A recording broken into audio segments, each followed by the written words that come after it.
വാദി അബാദില്ല എന്ന് പറഞ്ഞ സ്ഥലം കണ്ടതിന് ശേഷം ഞങ്ങൾ പോയത് ഖോർ ഫക്കാനിലുള്ള വാദി ഷീസിനടുത്തുള്ള ഒരു വില്ലേജ്, ഏകദേശം 300 വർഷം മുൻപ് പഴക്കം ഉണ്ടായിരുന്ന ഒരു കോട്ടയം, അതുപോലെ തന്നെ അതിനോട് ചുറ്റിപ്പറ്റുണ്ടായിരുന്ന ഒരു വില്ലേജ്, ഒരു 13 വീടുകൾ അടങ്ങിയിട്ടുള്ള ഒരു വില്ലേജ് കാണാനാണ്.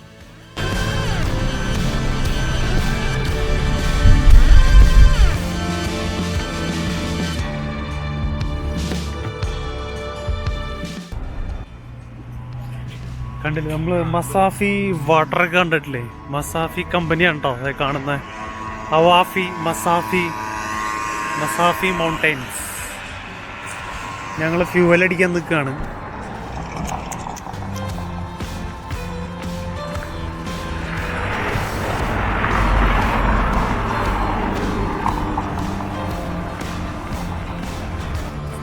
ഞങ്ങളങ്ങനെ ഒരു 300 വർഷം പഴക്കമുള്ള ഒരു വില്ലേജിലേക്ക് എത്തിയിരിക്കുകയാണ് കേട്ടോ. നല്ല മൗണ്ടൻ്റെ മുകളിലുള്ള വില്ലേജ്. അപ്പോൾ അതിൻ്റെ വിശേഷങ്ങളിലേക്ക് നമുക്ക് പോകാം. പാർക്കിംഗ് ഏരിയ ആണ് ഈ കാണുന്നത്. വണ്ടികളൊക്കെ പാർക്ക് ചെയ്തിട്ട് അവിടെ കുറച്ച് നടക്കാനുണ്ട്. പിന്നെ ഇവിടെ ഒരു അടിപൊളി സീനറികൾ നമുക്ക് കാണാം. നമ്മുടെ അഭിലാഷ് ബ്രോയും സഞ്ജിത്തും അവരൊക്കെ ഫോട്ടോസ് എടുക്കാൻ വേണ്ടിയിട്ട്. എൻ്റെ മോനെ, ഇതൊക്കെ എന്താ ഏരിയ!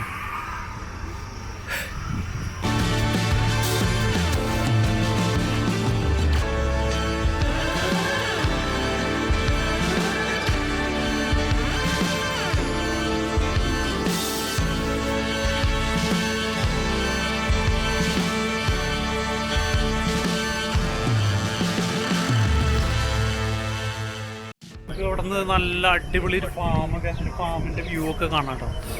പിന്നെ ഇവിടെ നിന്ന് അങ്ങോട്ട് കുറച്ച് നീങ്ങിയാലാണ് ആ വില്ലേജ് നമുക്ക് കാണാൻ പറ്റുന്നത്.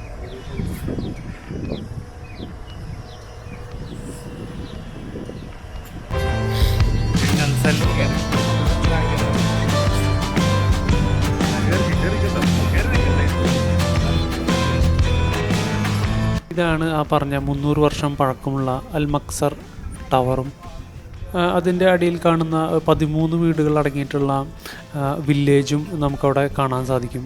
അത് അറിയപ്പെടുന്നത് നജദ് അൽ മക്സർ എന്ന് പറഞ്ഞിട്ടുള്ള വില്ലേജാണ് കേട്ടോ. അത് ഏകദേശം 300 വർഷം പഴക്കമുള്ള ആ ടവറും ആ വീടുകൾക്ക് 100 വർഷത്തിലേറെ പഴക്കമാണ് കണക്കാക്കിയിരുന്നത്. അതിപ്പോൾ വീണ്ടും അത് റീബിൽഡ് ചെയ്തെടുത്തതാണ് കേട്ടോ. മനോഹരമായിട്ടുള്ള മൗണ്ടൻ കാഴ്ചകളും അതിൻ്റെ അടിയിൽ നമുക്കൊരു ചെറിയ ഫാമൊക്കെ നമുക്ക് കാണാനായിട്ട് സാധിക്കും. ഈ വില്ലേജിൻ്റെയും ഈ കോട്ടയുടെ നിർമ്മിതിക്കായിട്ട് ഉപയോഗിച്ചിട്ടുള്ളത് നല്ല അടിപൊളി കരിങ്കല്ലുകളും അതുപോലെ തന്നെ ചെളിയും പനയുടെ ഓലയൊക്കെയാണ് കേട്ടോ.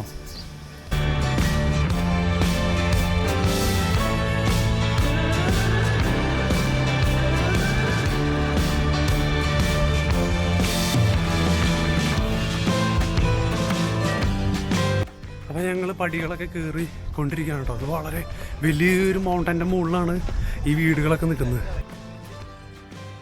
ഈ വില്ലേജ് പുനർനിർമ്മിച്ചിട്ടുള്ള ആധുനിക സൗകര്യങ്ങളോട് കൂടിയിട്ടാണ് കേട്ടോ. സിയും അതുപോലെ തന്നെ നല്ല ടോയ്ലറ്റ് സൗകര്യങ്ങളും TV, ഇൻ്റർനെറ്റ് എല്ലാ ഫെസിലിറ്റിയോടും കൂടിയിട്ടാണ് ഇത് റീക്രിയേറ്റ് ചെയ്തിട്ടുള്ളത്. ഇതൊരു ടൂറിസ്റ്റ് ഡെസ്റ്റിനേഷൻ, അവർക്ക് വന്ന് താമസിച്ച് ആ മൗണ്ടൻസും ഹൈക്കിങ്ങും കാര്യങ്ങളൊക്കെ നടത്താൻ വേണ്ടിയിട്ടാണ് എന്ന ഉദ്ദേശത്തിലാണ് ഇവരിപ്പോൾ റീക്രിയേറ്റ് ചെയ്തിട്ടുള്ളത് കേട്ടോ. വില്ലേജ് ഇവിടെ മെയിനായിട്ട് വരാനുള്ള മെയിൻ കാരണം ഇവിടുത്തെ വെള്ളത്തിൻ്റെ ഒരു ലഭ്യതയും അതുപോലെ തന്നെ ഇവിടെ ഈന്തപ്പഴം കൃഷി ചെയ്ത് അത് വിറ്റിട്ടൊക്കെയാണ് ആളുകൾ ഇവിടെ ജീവിച്ചിരുന്നത് കേട്ടോ. പിന്നെ ഇവിടെ മഴ പെയ്യുമ്പോൾ നല്ല അതിശക്തമായിട്ടുള്ള വെള്ളം ഒഴുക്കുന്നൊക്കെ രക്ഷപ്പെടാൻ വേണ്ടിയിട്ടാണ് ഇത്തരം മൗണ്ടൻസിലൊക്കെ അവർ താമസിച്ചു പോന്നിരുന്നത്. ഫൈനലി ഞങ്ങൾ ഇതിൻ്റെ മുകളിലെത്തി. ഇവിടേക്ക് വണ്ടി വരാനുള്ള വഴി കിട്ടുന്നവർ സഞ്ജിത്ത് ചേർന്നു, വിപിൻ ബ്രോ,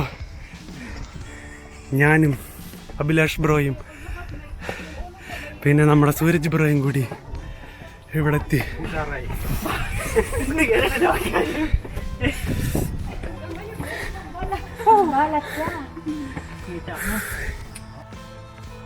അങ്ങനെ ഒരുവിധം ഞങ്ങൾ ആ കോട്ടയുടെ അടുത്തെത്തി കേട്ടോ. എല്ലാവരും ക്ഷീണിച്ചു.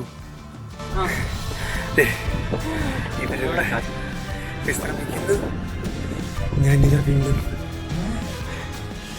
ഇതിവിടെ കയറാനായിട്ട് ഇങ്ങനെ കോണിയൊക്കെ സെറ്റ് ചെയ്തിട്ടുണ്ട്.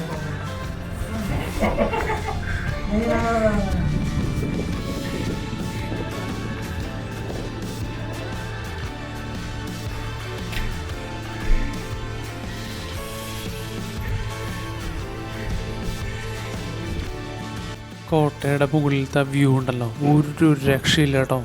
ഈ മൗണ്ടൻസും അതുപോലെ തന്നെ അതിൻ്റെ അടിയിൽ കാണുന്ന ആ ഈന്തപ്പനകളുടെ ആ ഒരു ഫാമും ഒരു രക്ഷയില്ല. ഇതൊരു അത്യപൂർവമായ നിമിഷം എന്ന് പറയില്ലേ, ആ ഒരു പ്രതീതിയാണ് എനിക്ക് ഫീൽ ചെയ്തത്.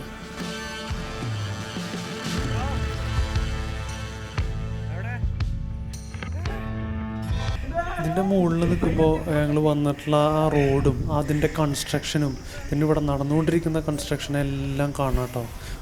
എൻ്റെ അമ്മ ഒരു രക്ഷയില്ല.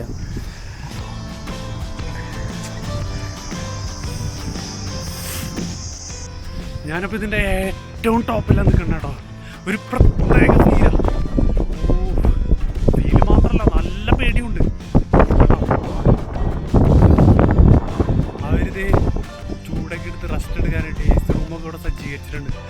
അപ്പോൾ ഈ വീഡിയോസൊക്കെ എൻജോയ് ചെയ്യാം, സ്കിപ്പ് ചെയ്യല്ലേ. ഞാൻ തിരിച്ചിറങ്ങാൻ പോവാണേ. കുറച്ച് റിസ്ക്കാണ് ഇറങ്ങേണ്ടത്. അങ്ങനെയാണ് അവർ എൻ്റെ കോണിയൊക്കെ സജ്ജീകരിച്ചിട്ടുള്ളത്.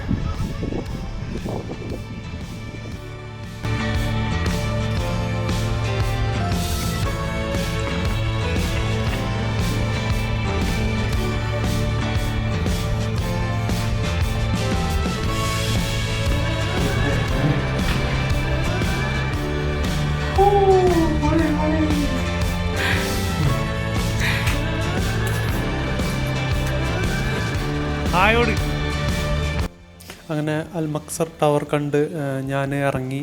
ആ വീടുകളും അതുപോലെ തന്നെ ഇവിടുത്തെ ആ ഒരു പുരാതനമായിട്ടുള്ള കാര്യങ്ങൾ, ഇവിടെയും ആളുകളൊക്കെ ജീവിച്ചിരുന്നു, അത് അവരുടെ ജീവിതമൊക്കെ നമ്മുടെ മനസ്സിലൊക്കെ എൻ്റെ മനസ്സിൽ ഓടിപ്പോയിട്ടോ.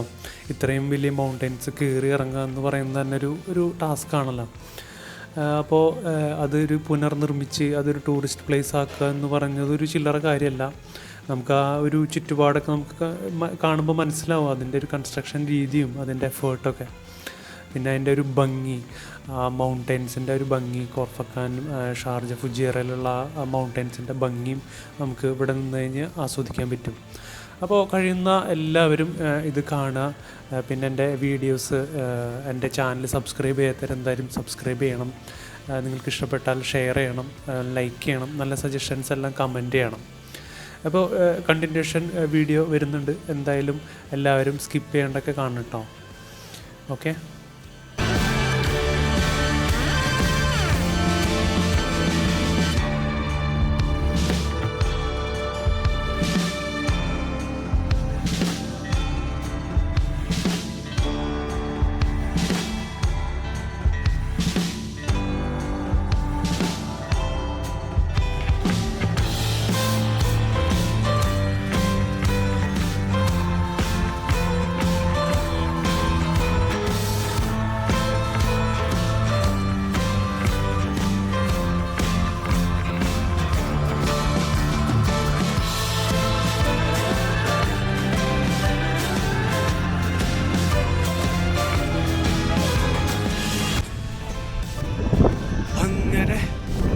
ഈ സ്ഥലം ഞാൻ എക്സ്പ്ലോർ ചെയ്തിട്ട് വീണ്ടും തിരിച്ചിറങ്ങിയിരിക്കുകയാണ്.